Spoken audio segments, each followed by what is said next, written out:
Mutton খেতে কার না ভালো লাগে, তার চেয়েও বেশি ভালো লাগে আলু। এইভাবে আলু ও গাজর দিয়ে লাল খাসির মাংসের ঝোল কার না খেতে ভালো লাগে। আলু দিয়ে মটনের ঝোল সঙ্গে গরম ভাত আর কাঁচা পেঁয়াজ, দুপুরটা জাস্ট জমে যাবে। তো চলুন আজকের রেসিপির দিকে। প্রথমে একটা কড়াইতে তেল গরম করতে বসিয়ে দেব। এরপর কী কী মশলা নিয়েছি একবার দেখে নিন। তেলটা আমার গরম হয়ে গেছে। এরপর তেলে প্রথমে চিনি দিয়ে তারপর গোটা গরম মশলাগুলো ভালো করে আমি ভেজে নেব। ভাজা হয়ে গেলে কুচনো পেঁয়াজগুলো দিয়ে দেব। দেওয়া হয়ে গেলে ভালো করে একটু নাড়িয়ে নেব। এরপর স্বাদ অনুযায়ী লবণ দিয়ে ভালো করে পেঁয়াজটা আমি ভেজে নেব। আমার পেঁয়াজটা ভাজা হয়ে গেলে এবার আদা, রসুন ও কাঁচা লঙ্কার পেস্টটা আমি দিয়ে দেব।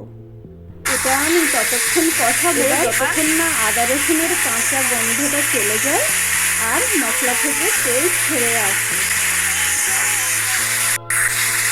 দেখুন আমার খুব সুন্দরভাবে তেল ছেড়ে আসছে। এরপর এক এক করে গুঁড়ো মশলাগুলো আমি দিয়ে দেবো। গুঁড়ো হলুদ ও গুঁড়ো লঙ্কা, আপনারা চাইলে এখানে ধনে গুঁড়ো ও জিরে গুঁড়োও ব্যবহার করতে পারেন। যেহেতু আমার মেয়ে খায় না তাই আমি দিচ্ছি না। এরপর একটু জল দিয়ে ভালো করে মশলাটা আমি কষিয়ে নেব যাতে মশলার সাইড থেকে তেল ছেড়ে আসে। এরপর আমি মটনটা দিয়ে দেবো।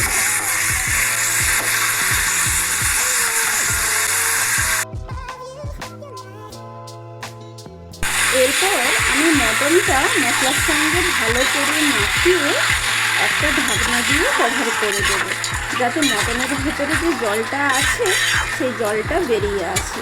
এই সময় গ্যাসের ফ্লেমটা একটু লো করে রাখবো। দেখুন কত সুন্দর মটন থেকে জলটা বেরিয়ে এসেছে আর মটনের কালারটাও চেঞ্জ হয়ে গেছে। এরপর আমি তেল ছাড়া পর্যন্ত ওটা কষিয়ে নেব।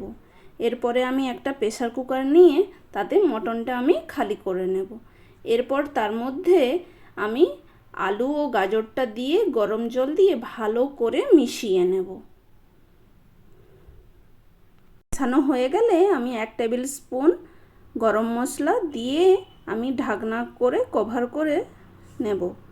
এরপর একটা সিটি দিয়ে নামিয়ে নিলেই রেডি আমাদের লাল লাল মটন কারি। রান্নাটা যদি আপনার কাছে খুব ভালো লেগে থাকে তাহলে একটা লাইক অবশ্যই করবেন।